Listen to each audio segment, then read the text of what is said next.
Bonjour les amis, j'espère que vous allez bien. Juste une mini vidéo pour un élément super important. Il est important de faire la distinction entre intuition et projection. Quelle est la différence? Eh bien, la projection, c'est qu'on va projeter des choses, notre passé, notre vécu, nos expériences sur une situation. On va dire, tiens, là, je trouve qu'il y a des similarités. Alors, c'est pas forcément conscient, hein. Il y a des similarités avec telle situation que j'ai vécue. Souvent, c'est des choses pas chouettes. Et on va imaginer que ça se passe. C'est ce qui fait que quand les personnes, par exemple, ont été trompées dans le couple, ils vont voir de la tromperie, même dans une relation où il n'y en a pas. Ça, c'est la projection.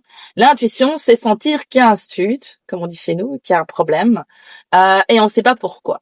Alors, le plus compliqué, c'est de savoir, est-ce que c'est intuition ou est-ce que c'est projection? Et on ne le sait généralement avec certitude qu'après. Qu'est-ce qui va vous aider? Si vous avez vraiment travaillé sur votre trauma et sur vos blessures, si vous êtes d'un tempérament positif et optimiste, vous savez que normalement, il y aura moins de risques de projection négative. Attention que les projections peuvent être positives aussi parfois, donc il faut faire attention. Mais les projections positives sont aussi une forme d'illusion. Donc plus on travaille sur soi, plus on va voir ces zones d'ombre, plus on accepte les choses telles qu'elles sont et qu'on n'est pas dans l'enjolivement, pareil, on va pouvoir voir les choses telles qu'elles sont.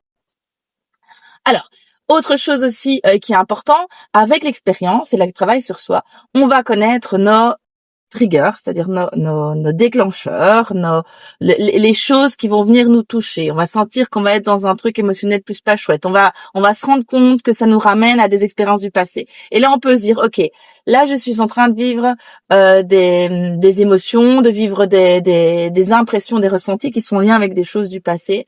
Il faut que je puisse faire la part des choses. Donc, je vais pas prendre ça pour argent comptant, mais je vais aller vérifier.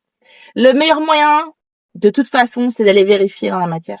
Si vous avez une intuition qu'il y a un truc qui cloche, allez vérifier. Si vous avez un ressenti qu'il y a un truc qui cloche, allez vérifier. Vous allez faire la part des choses. Bonne journée.